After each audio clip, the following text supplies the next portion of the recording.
Hola, ¿qué tal? Muy buenos días, tardes, noches, bienvenidos, bienvenidas, bienvenides a un video más de Aprendiendo a Existir.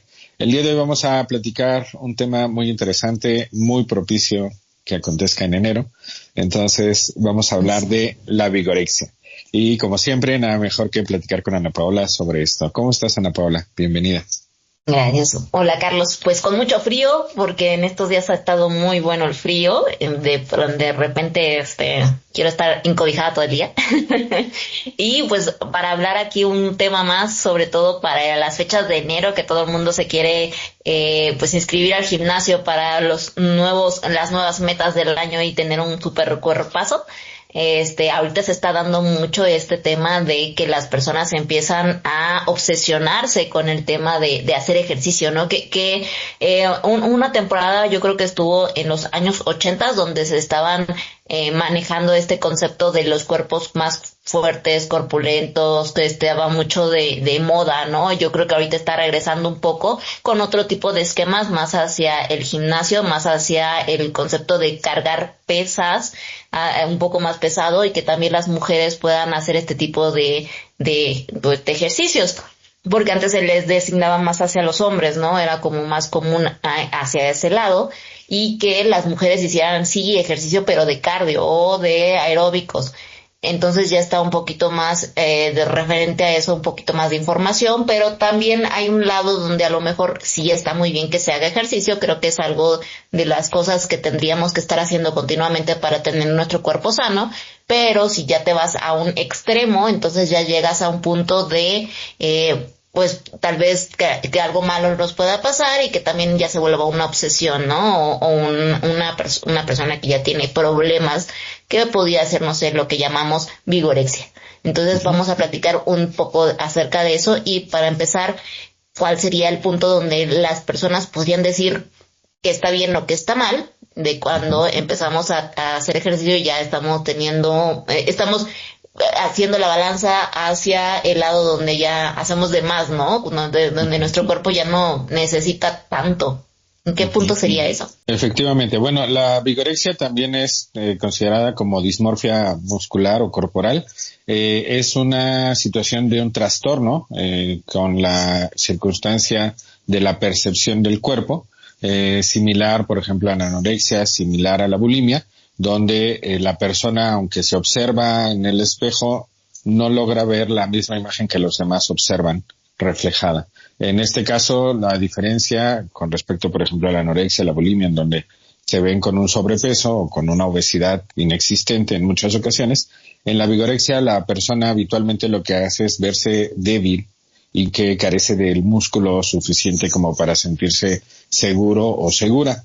Habitualmente era más frecuente en hombres, sin embargo actualmente ya es una circunstancia muy parecida tanto en hombres como en mujeres, y en términos generales pues hay algunas razones que tienen que ver con la infancia, tienen que ver con la adolescencia o con la adultez temprana, con situaciones traumatizantes que han generado que la persona se sienta débil y que considere que el aumentar su masa muscular, el hacer mucho ejercicio, le permite generar como una armadura que muchos incluso consideran que algunas personas que tienen sobrepeso u obesidad también lo utilizan, peso excesivo, como una armadura. Entonces hay ciertas similitudes en esta circunstancia, aunque teóricamente están en polos opuestos, porque la persona que tiene vigorexia pues se dedica mucho a hacer ejercicio. ¿Y cómo saber cuando ya se convierte en un problema? Normalmente lo empiezan a notar porque deja de haber días de descanso.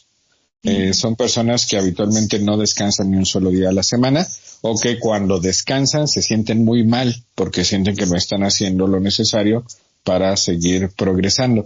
Y paradójicamente, así como lo habíamos platicado en el tema de las compras compulsivas, vivimos en un sistema que también está promoviendo mucho la aparición de la vigorexia, precisamente porque gran parte del tiempo estamos inmersos en redes sociales que nos muestran cuerpos que están estéticamente adaptados a un entorno de la mercadotecnia, en donde en muchas ocasiones incluso son personas que tienen retoques a partir de algún programa digital o que en ocasiones recurren a anabólicos, por ejemplo, o esteroides, para que pues puedan tener ese gran desarrollo muscular.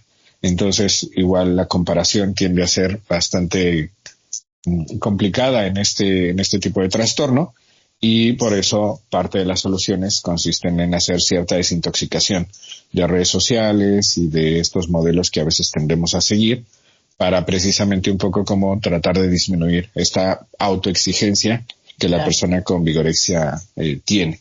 Entonces, el primer parámetro para evaluar que esto ya se está convirtiendo en un problema es que la persona no descansa, o cuando descansa se siente mal por ese descanso, aunque evidentemente físicamente pues es imprescindible descansar, y es una problemática que socialmente está siendo promovida y que al final está llevando a mucha gente pues también a psicoterapia, precisamente porque no saben cómo romper con este ciclo de obsesión.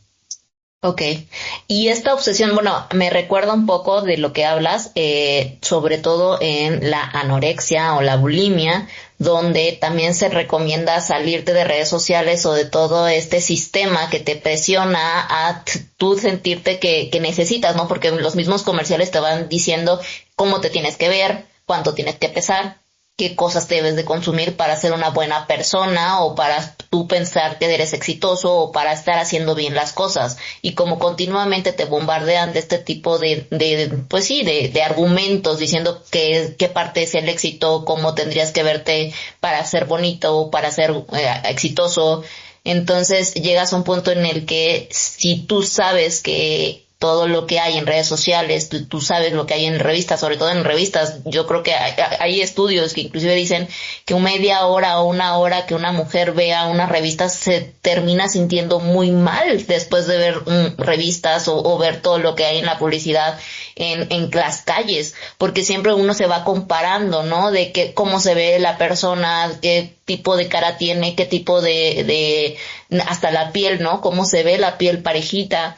Y sobre todo ahorita, como tú muy bien mencionas, está un boom donde tienes que ir a los gimnasios, y antes se hacía esto de los gimnasios, hay las personas que a lo mejor nada más por lo menos para comprar el boleto y decir, yo me tengo que ir a inscribir al gimnasio, a lo mejor en todo el año no va, pero se inscribe mínimo. Si hay muchas otras personas que por lo menos procuran y llegan a un punto de un ritmo constante, y que a veces hasta más, al menos en mi experiencia, que yo sí me he inscrito al gimnasio y que fui continuamente, sobre todo los gimnasios pequeños que no están tan capacitados para ciertas personas, o a lo mejor su capacidad de las personas que están orientando en los gimnasios, no sé si son profesionales o no.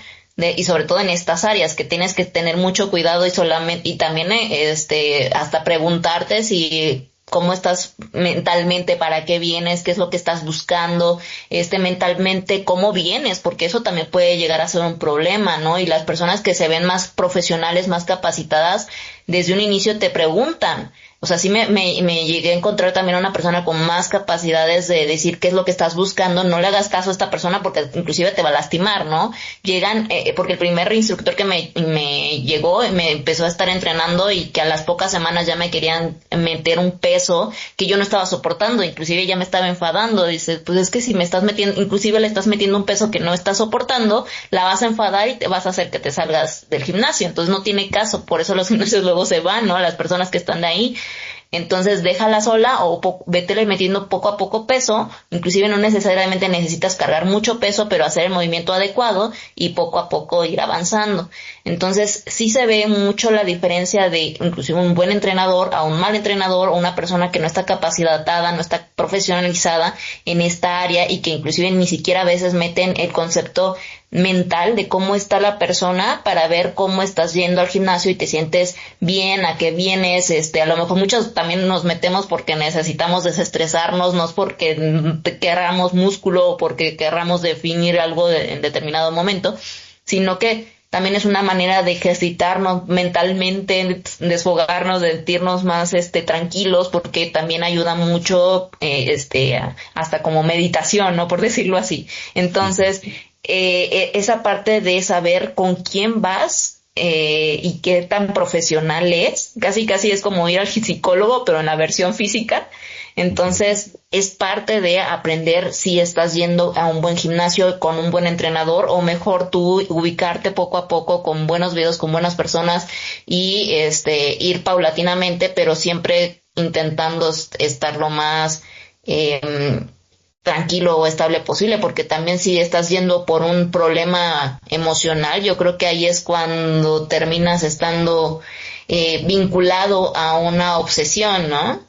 Claro, sí, es muy frecuente que derivado de alguna ruptura de pareja, muchas Ujú. personas, hombres o mujeres, dentro de su afán de evadir el duelo que se está sintiendo, normalmente a la semana o a las 2 semanas o al mes de haber finalizado, en lugar de seguir viviendo el duelo, que también se puede vivir a partir de la pérdida de un ser querido que ha fallecido, un cambio de trabajo, etcétera. Sin embargo, yo lo he visto mucho más vinculado a relaciones de pareja que finalizan. La gente de alguna forma se empieza a obsesionar por hacer aquello que durante el lapso que estuvo en la relación, pues evidentemente no había suficiente tiempo para hacer.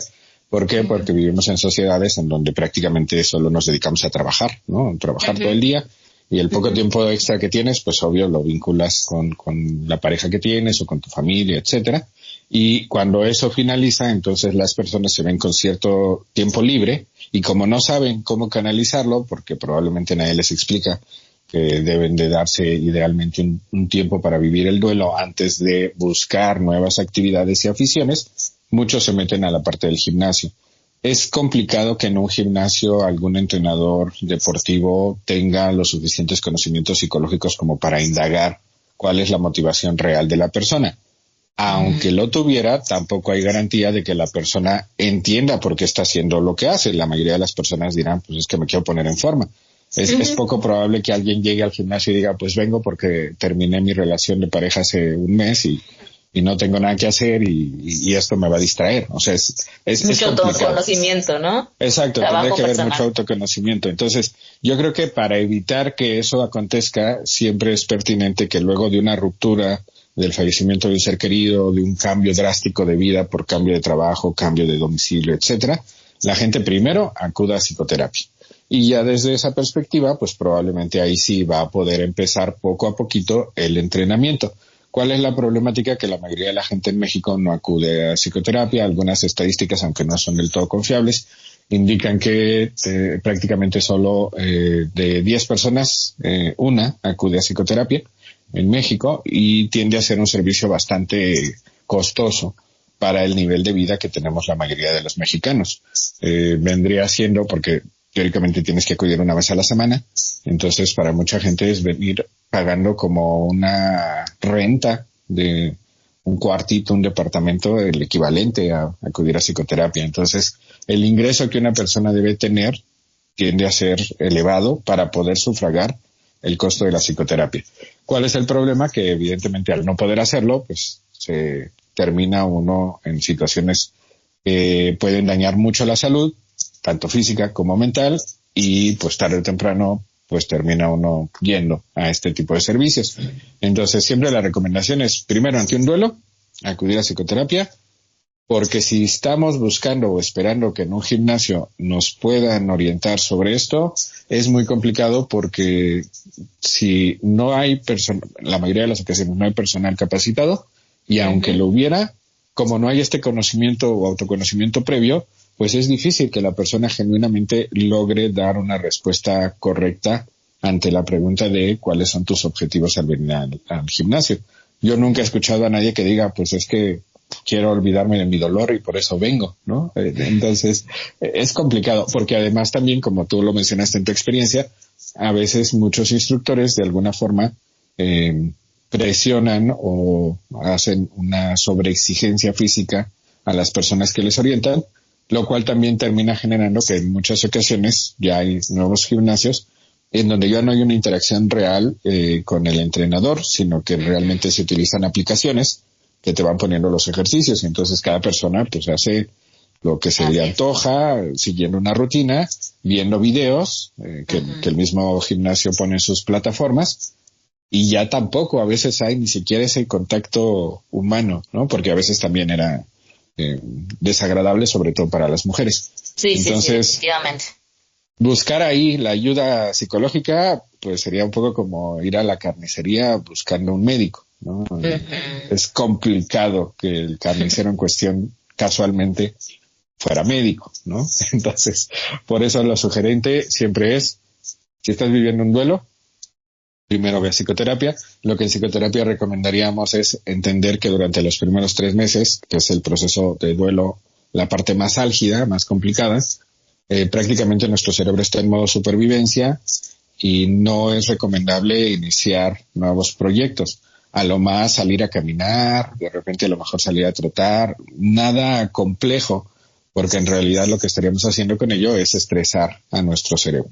Al final del día, cuando estás estresado y cuando estás haciendo esas cosas, siempre estás como buscando el qué hacer. Puedes a lo mejor un día intentar alguna actividad, no sé, manual o creativa o más artística, y otro día a lo mejor ir al gimnasio, u otro día hacer bicicleta, o que sea como otro tipo de dinámicas, y que no sea solamente una sola participación de gimnasio, ¿no? Por ejemplo, un solo tema que tengas que realizar en ese caso, si es que te sientes frustrado. Entonces es como explorar diferentes áreas de lo que necesites, para sentirte bien. Me imagino que esa sería como una técnica para que en dado caso no te obsesiones con una sola cosa.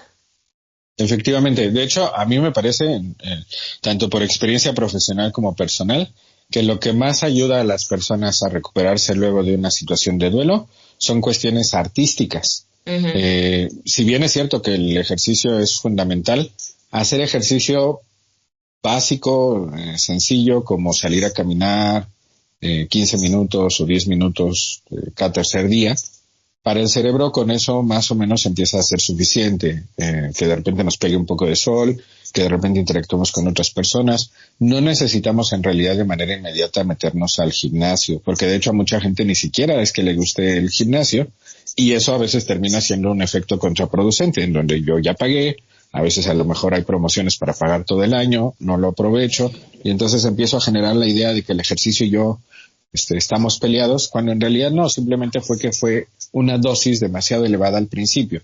Entonces yo siempre recomiendo iniciar con ejercicios muy básicos, ejercicios que no implican el acudir e inscribirse a ningún gimnasio, y a la par tratar de hacer actividades que sean más artísticas. Por ejemplo, a mucha gente le gusta la fotografía, le gusta pintar, le gusta el teatro. En la Ciudad de México, y bueno, seguramente en todos los estados de la República hay algunos centros culturales en donde hay actividades gratuitas. En la Ciudad de México están los Pilares, que nos permiten precisamente acudir a clases de guitarra, de trompeta, de teatro, etcétera, gratis. Y eso permite, por un lado, que empecemos a hacer una actividad que genuinamente nos guste, que empecemos a relacionarnos con gente que tiene intereses similares a los nuestros, y eso nos permite también más fácilmente superar las situaciones de duelo. Obvio, esto normalmente se hace luego de 3 meses. O sea, los primeros 3 meses, luego de una situación complicada, es prácticamente ayudarle al cuerpo a sobrevivir, sin modificar significativamente nuestra rutina. Porque a veces tampoco es que esta modificación de rutina termine siendo positiva, porque a veces nos sobresaturamos. Y dentro de eso a veces está la parte del gimnasio, en donde mucha gente, por eso enero, febrero y marzo tienden a ser días en donde todos los gimnasios están, bueno, sobre todo enero y febrero, están llenos, porque mucha gente pone dentro de sus propósitos pues cambiar su físico. Y a mí me parece que lo podemos hacer desde algo tan simple como salir a caminar o salir a trotar, ¿no? O incluso hacer ejercicio dentro. Claro, o modificar significativamente nuestra dieta, porque la mitad, o si no es que más, del efecto para disminuir nuestro peso o para llegar a un peso idóneo, pues tiene que ver más con la alimentación. Sí, claro. Entonces, creo que lo idóneo, o sea, las recomendaciones más bien serían acude a psicoterapia, acude con el nutriólogo, con la nutrióloga, y a lo mejor en tercer lugar, pues métete a un gimnasio, pero punto número 3, no como punto número 1. Y creo que mucha gente se termina obsesionando por eso, porque como hace esto en el punto número 1 y encuentra de alguna forma algo que le beneficia, normalmente es una invitación a distraerse para no afrontar de lleno su dolor, por eso terminan obsesionándose. y es por eso que terminan fácilmente en la vigorexia, ¿no? Que es esta parte de siempre hacer más, hacer más, hacer más. Y lo mencionabas hace rato, tiene que ver mucho con el entorno social, porque vivimos en una sociedad en donde se nos vende mucho esta idea de éxito, de tener objetos que de alguna manera impliquen el estatus en el que nos encontramos, y como económicamente no somos capaces, la mayoría de los mexicanos, de llegar a esos objetos, de tener esos objetos, de hojear una revista y toda la publicidad, no logramos realmente tener acceso a ello. Lo único en lo que sí podemos tener cierto control, pues es en la parte física. Y entonces es cuando terminamos obsesionándonos con esa parte.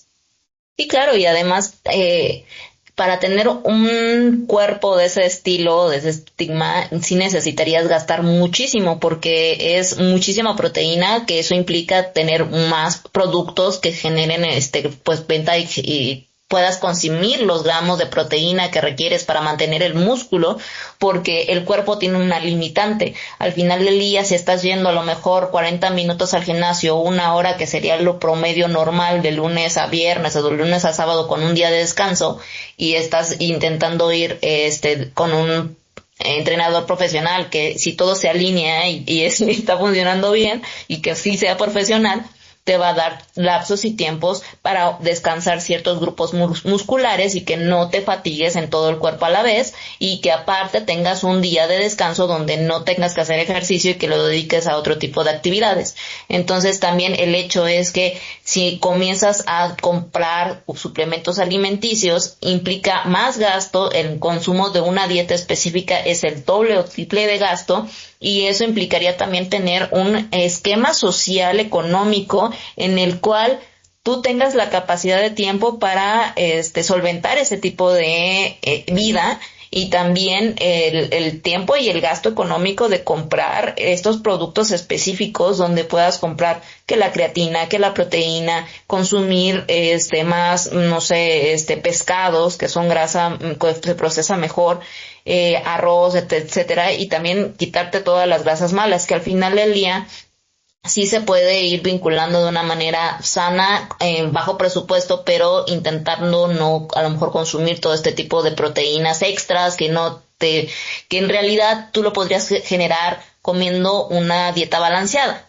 pero que el hecho de que quieras tener más músculo, y el músculo extra que tienes es para simplemente tener una visión de tu cuerpo como tú la quieres, porque en realidad tu cuerpo no lo necesita para tu uso diario, al menos que estés trabajando de albañil y que tengas que estar cargando muchas cosas, pesos grandes, ¿no? O sea, dependiendo de cuál es tu estilo de vida. Muchas veces también cuando vas a un nutriólogo te preguntan cuál es tu estilo de vida, qué es lo que estás haciendo diariamente, cuáles son tus actividades, cuánto tiempo pasas sentada, cuánto tiempo pasas haciendo otras actividades, si caminas, no caminas, cuál es tu dieta diaria, porque base a ello también no tendrían que generar una plataforma de tu vida donde no estés teniendo las cosas sencillas, que genera un estrés extra, ¿no? Yo sí, algo que le puse muy en claro a mi entrenador, inclusive el segundo, que supuestamente era más profesional, le dije, yo tengo este estilo de vida y tengo que estar sentada en la computadora viendo y haciendo este tipo de cosas porque soy diseñadora gráfica, porque tengo trabajo de esto,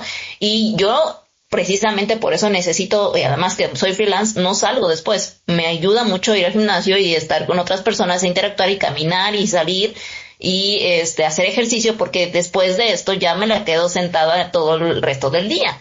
Entonces sí necesito una actividad física, pero no tengo la capacidad de estar haciendo 3, 4, 5, 6, 7 comidas, como muchas personas lo hacen, para estar comiendo antes del gimnasio, que es un preentreno, posterior del gimnasio, y ya después la hora de no sé qué y la hora de no sé qué tanto, y además cuánto gastas en todos estos alimentos, ¿no? Entonces, aparte de ir al nutriólogo y hacer otro tipo de actividades, o sea, no. O sea, mi idea es hacer un poco de ejercicio. Aparte el gimnasio estaba cerca, era un gimnasio pequeño, entonces estas cualidades son las que tengo y estas son las que deseo simplemente, y ya bajo con este contexto, si quieres armarme un plan de entrenamiento. Pero no todas las personas son así de francas, así de conscientes de qué es lo que quieren, y decirle a las personas que están trabajando para ti o que están en conjunto, para decir qué es lo que soy, cómo sí me siento y para qué quiero esto, ¿no? Entonces, esa es una situación compleja y entiendo muy bien, porque sobre todo yo sí soy más de rutinas y soy de las personas que si tengo que hacer algo para sentirme bien, lo hago. Y tengo la capacidad de ser constante en ciertas cosas.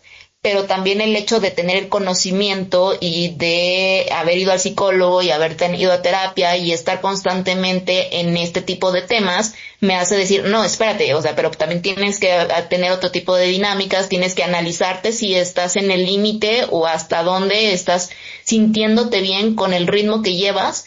Y en un punto en el que me importa mucho, sobre todo a mí, es que si mi cuerpo me está diciendo me siento fatigada, hacerle caso, porque tienes que escucharte a tu mente y tienes que escuchar a tu cuerpo, y si te sientes fatigada no pasa nada con que un día no vayas al gimnasio o darte una semana inclusive para poder descansar, sobre todo escuchando tu cuerpo porque también te mereces un descanso.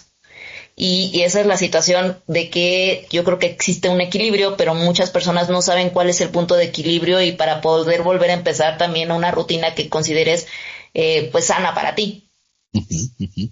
Sí, efectivamente, o sea, para poder llegar a esta conclusión a la que tú llegas o estas conclusiones, se requiere un trabajo previo de autoconocimiento que lamentablemente la mayoría de la gente no tiene, porque la mayoría de la gente lamentablemente no acude a psicoterapia o no se hace las preguntas pertinentes, aunque no acuda a psicoterapia, ¿no? Si me hago las preguntas que me harían en psicoterapia, pues puedo llegar por mí mismo, por mí misma, a ciertas conclusiones que me permitan tomar mejores decisiones. A mí me parece que en muchas ocasiones parte de la problemática radica justo en que vamos cumpliendo con un checklist de lo que se supone que tenemos que hacer o que tenemos que tener en función de lo que socialmente se nos impone.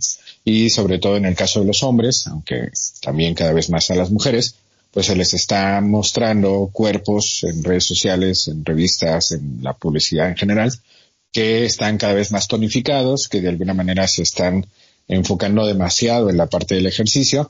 Y por supuesto, si alguien se dedica de manera profesional a ser un deportista, pues obviamente es parte de su trabajo el verse así.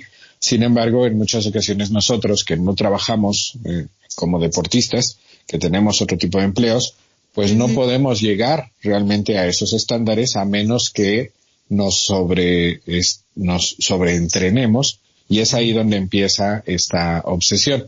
En muchas ocasiones tiene que ver con una baja autoestima, en ocasiones tiene que ver con rechazos que las personas han vivido o han sentido, o con burlas y humillaciones que han sido víctimas de ello. Y por otro lado, en muchas ocasiones también tiene que ver con la única parte donde siento que puedo tener algo de control, porque no puedo tener acceso a todo lo que se supone debería tener a mi edad, con mi profesión, con mi trabajo. Entonces es por eso tan fácil que esto se convierte en una obsesión, porque además se convierte en un círculo vicioso en donde yo hago algo, recibo reconocimiento, entonces eso hace que yo incremente mi sobreentrenamiento y al final en muchas ocasiones termino lesionándome o termino sintiéndome mal cuando por alguna circunstancia no puedo acudir al ejercicio. Se termina convirtiendo en algo cercano a una adicción y es ahí cuando ya empezamos a ver que hay un problema. ¿Qué conviene hacer o cómo podemos empezar a salir un poco de esta situación? Bueno, evidentemente lo idóneo sería acudir a psicoterapia. Sin embargo, mientras no me sea factible, lo primero que convendría es tratar de darme más descansos. Por ejemplo, acudir 3 veces al gimnasio a la semana es más que suficiente. No es necesario hacerlo más tiempo. ¿Qué puedes hacer los otros 2 días? Porque mucha gente dice, bueno, pero es que yo hacía 5 días a la semana. Pues los otros 2 días puedes dedicarte a hacer otra actividad que te permite interactuar con otras personas. Porque a veces también la interacción que tenemos en el gimnasio pues a veces es mínima o prácticamente nula. O sea, esta parte de interactuar con otras personas en muchas ocasiones para muchos es algo molesto, ¿no? Simplemente van, entrenan, se bañan y se van. Entonces, creo que si realmente lo que se busca es una interacción con más seres humanos, encontrarlos en otros entornos puede ser mucho más sensato, porque además, pues a lo mejor estás sentado, pintando, haciendo otra actividad, donde es más fácil incluso relacionarse. Que por un minuto entre ejercicio y ejercicio, ¿no? Entonces me parece que eso podría ser una alternativa. 1, disminuir el número de días que acudimos a hacer ejercicio. 2, elegir otras actividades, preferentemente artísticas, culturales, que me permitan interactuar con otros seres humanos. Y 3, identificar cuáles serían las emociones que estoy sintiendo cada que hago ejercicio y también cada que descanso. Okay. Porque en muchas ocasiones la gente solamente se enfoca en las emociones positivas que obtiene al hacer ejercicio. ¿No? Me siento más tranquilo, más desestresado, me siento con más energía. Ok, ¿y cómo te sientes cuando descansas? No, pues me siento culpable, me siento triste, me siento ansioso, quiero correr, quiero escapar de mi casa, quiero escapar de mi oficina, quiero escapar. Entonces, es ahí donde también podemos ubicar cuáles son las verdaderas motivaciones que pueden estarnos empujando a este ejercicio excesivo. Y evidentemente eso es lo primero que necesitamos también empezar a trabajar. En muchas ocasiones es un miedo, en muchas ocasiones es una cuestión de autoestima. Entonces, creo que sí hay formas de que la gente pueda empezar por sí misma a trabajar de esta manera sin necesidad de tener que pagarle a un psicoterapeuta, aunque bueno, sabemos que sería lo idóneo, para que haya como una secuencia y para que haya un seguimiento. Sin embargo, bueno, ahorita mucha gente utiliza ChatGPT como psicoterapeuta. Entonces, bueno, al final, más allá de la respuesta que te pueda dar, lo relevante son los ejercicios, el hacer los ejercicios. Y en muchas ocasiones puedes incluso sustituir. Voy 3 días al gimnasio y los otros 2 días que iba y que ahora ya no, pues me pongo a hacer mis ejercicios que mi psicoterapeuta de inteligencia artificial me recomendó. Porque muchos son de escribir y a la gente por alguna razón no quiere. Se le dificulta mucho escribir. ¿Por qué se dificulta? Porque cuando escribes es como si lo volvieras más real. Es como si hicieras un contrato psicológico contigo y eso a mucha gente, pues no sé, le da un poco de miedo.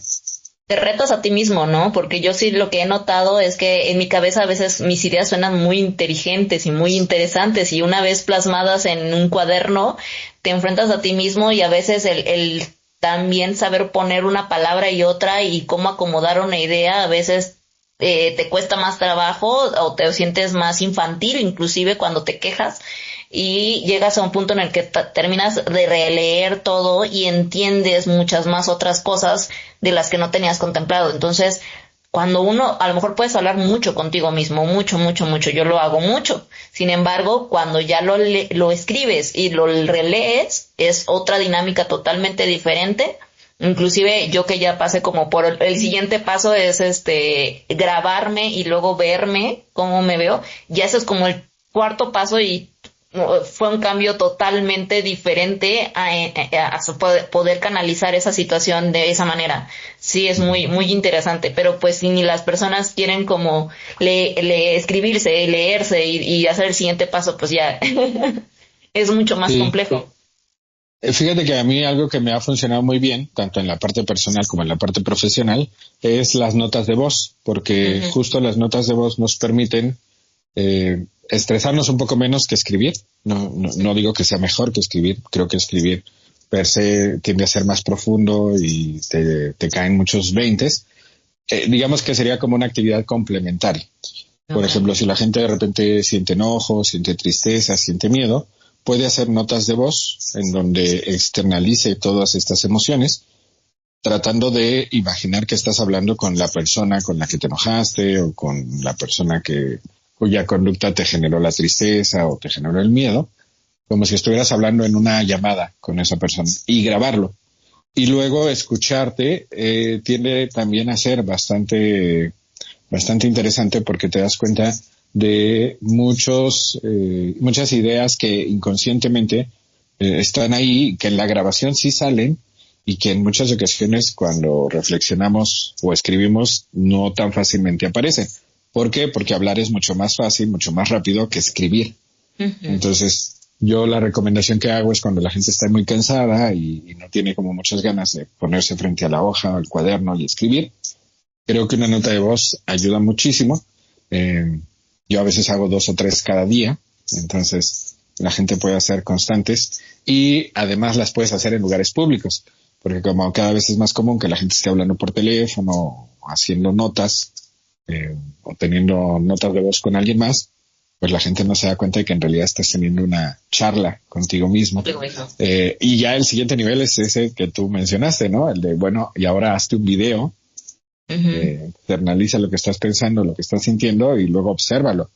Creo que es esta aún más fuerte, sin embargo, evidentemente es muy bueno.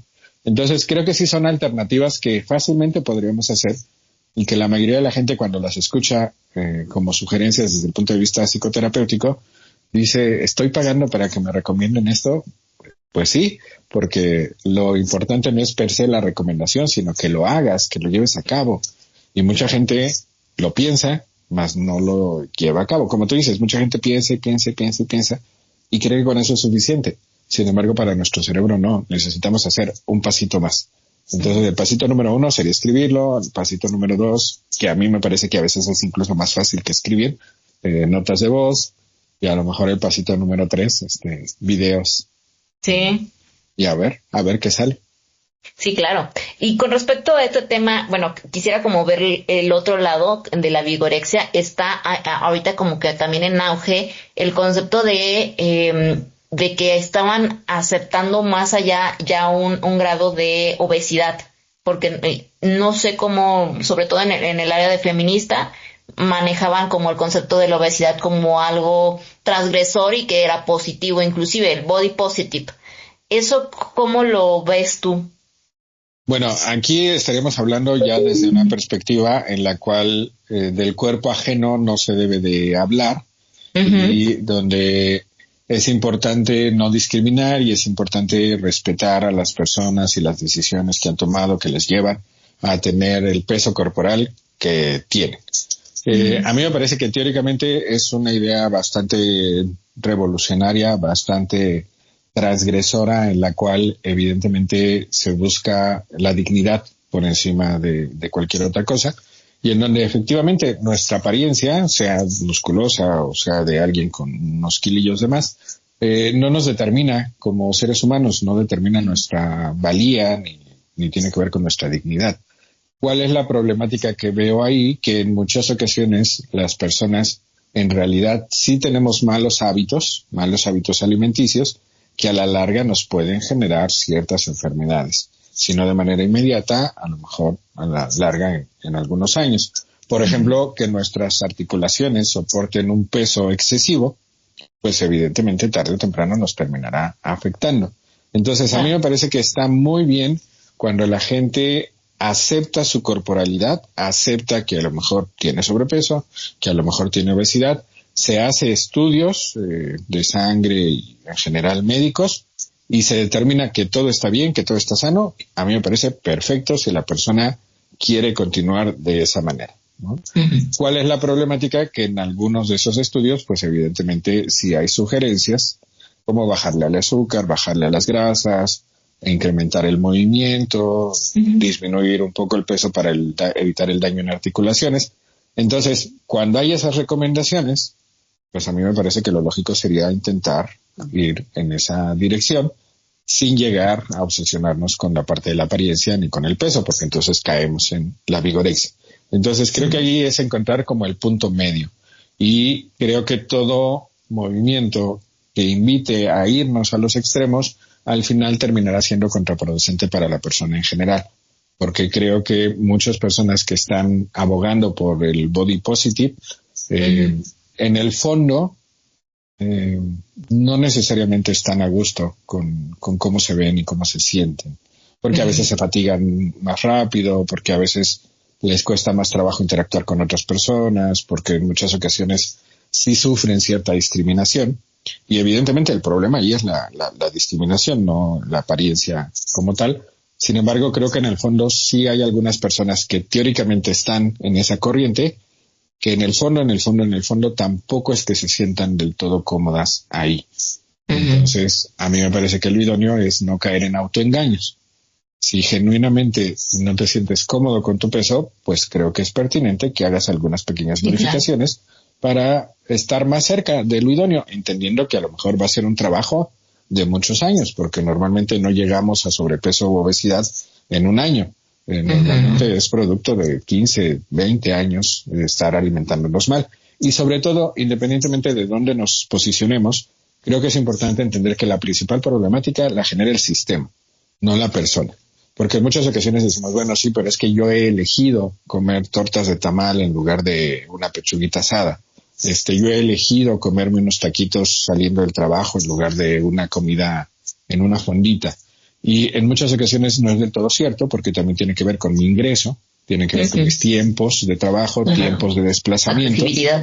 Exacto. Entonces, en muchas ocasiones, en realidad es que no había otras opciones, tomando en cuenta las circunstancias económicas en las cuales vivo, ¿no? O en las cuales vivía. Entonces, por eso es tan importante comprender que independientemente de cuál sea la postura, si le vamos a echar la culpa a alguien, que sea más al sistema que a la persona.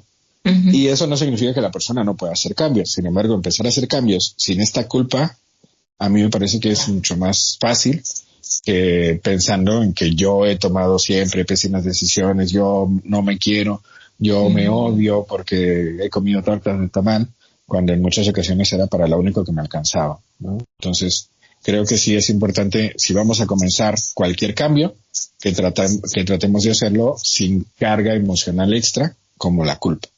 Claro, sí, claro, y es parte importante el concepto del body positive, pero a mí sí me gustaría como mantener algo como un parámetro, ¿no? Al final del día es amar tu cuerpo, pero el hecho de amar tu cuerpo es saber cuidarlo, intentar darle lo mejor y lo de mejor calidad, entre comillas, porque pues puedes también ser ignorante de qué es lo que es mejor para ti en un ambiente y en un contexto determinado, ¿no?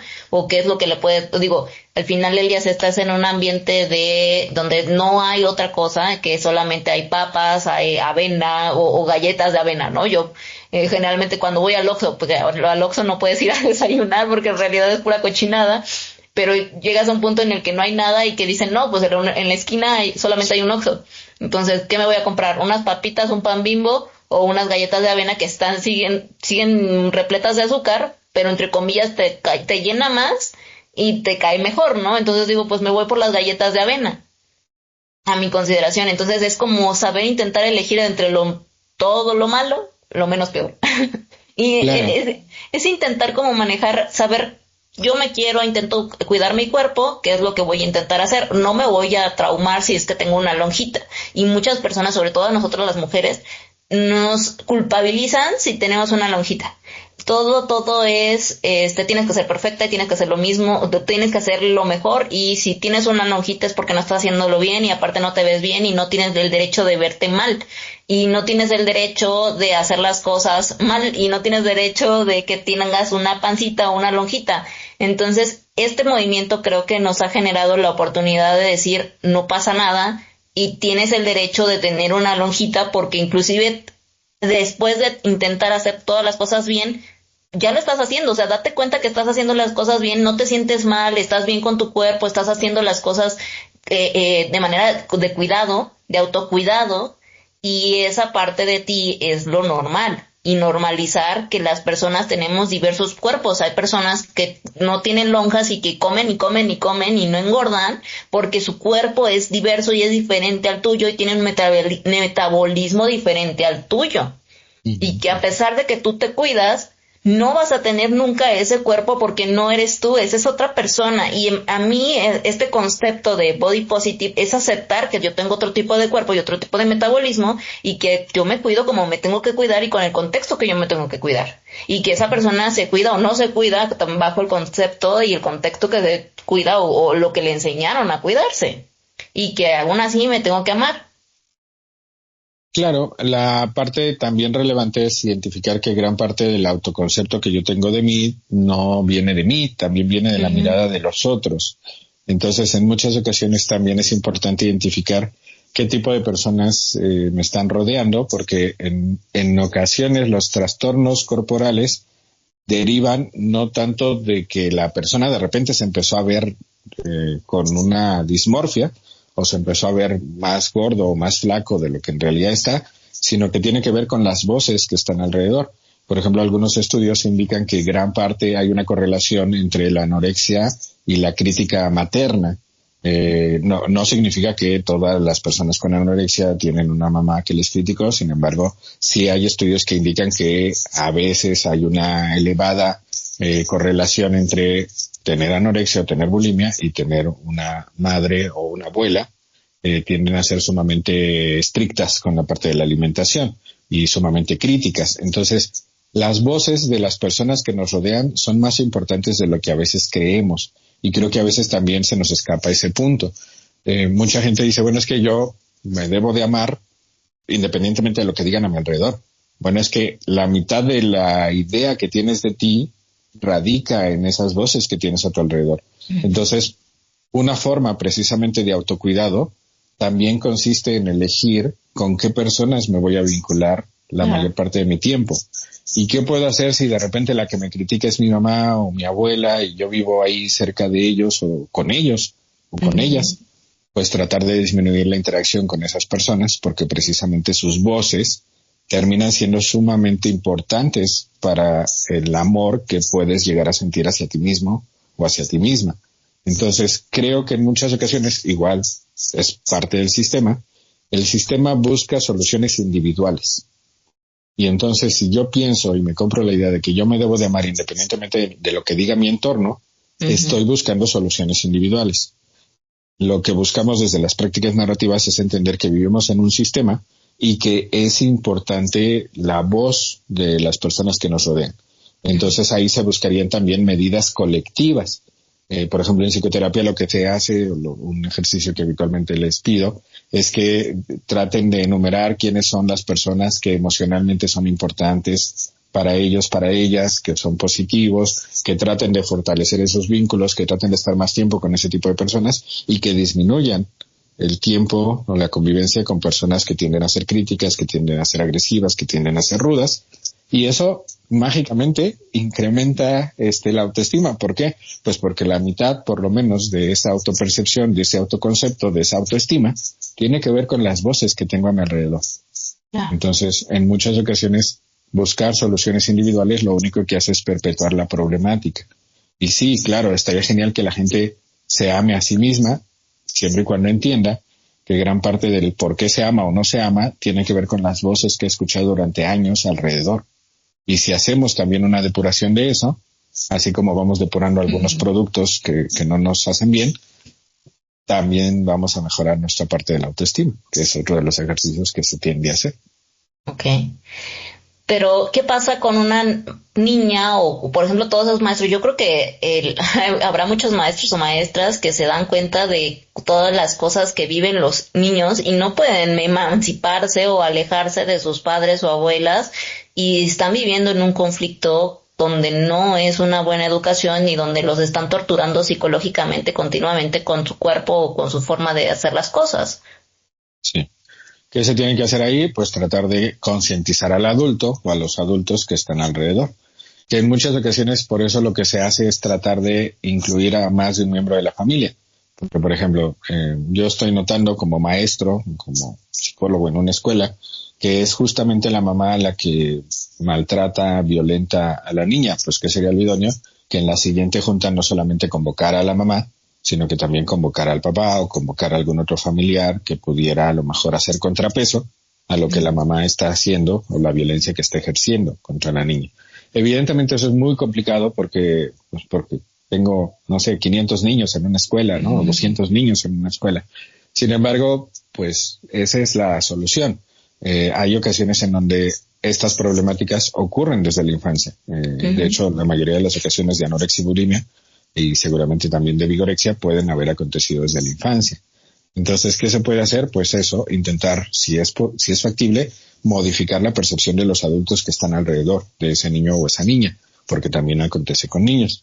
Sin embargo, si esto no fuera factible, a mí me parece que ya como adultos, cada uno de nosotros, en algún punto, conviene que sí analicemos cuáles han sido las voces que hemos tenido a nuestro alrededor y que determinemos si también tenemos que hacer una depuración de esos vínculos afectivos. Te reitero, no significa que yo a lo mejor me pueda salir de mi casa, porque a lo mejor vivo con mis padres todavía o vivo con mi familia todavía. Lo que sí puedo hacer es tratar de limitar mi tiempo ahí, ¿sí? E incrementar mi convivencia con personas que sean un contrapeso y cuya opinión y voces sean positivas en comparación con estas negativas que tengo. Que ese es también otro de los horribles mitos que tenemos, ¿no? Que al ser familia, nadie te va a querer como tu familia, nadie te va a apoyar como tu familia, nadie te va a entender y motivar como tu familia. No es cierto. O sea, hay juzgados de lo familiar que precisamente dirimen las controversias que se dan entre los miembros de la familia, porque el que seamos de la misma sangre o tengamos la misma sangre, no garantiza que nos amemos. De hecho, gran parte de los abusos que se dan abusos sexuales que se dan en México, pues tienen que ver con familiares directos, ¿no? Entonces, creo que vivimos rodeados de mitos y de autoengaños y por eso nos es tan complicado empezar a generar cambios. Entonces, ¿qué se busca desde la psicoterapia? Justo cuestionar toda esa serie de ideas que hemos aprendido como dogmas, como paradigmas, como verdades inamovibles y darnos cuenta de que en realidad fue algo que se le ocurrió a alguien y que la investigación dice que es al revés. Entonces, si nos vamos de ese lado, podremos hacer cambios que sean realmente sostenidos en el tiempo. Sí, claro. Pues ojalá que...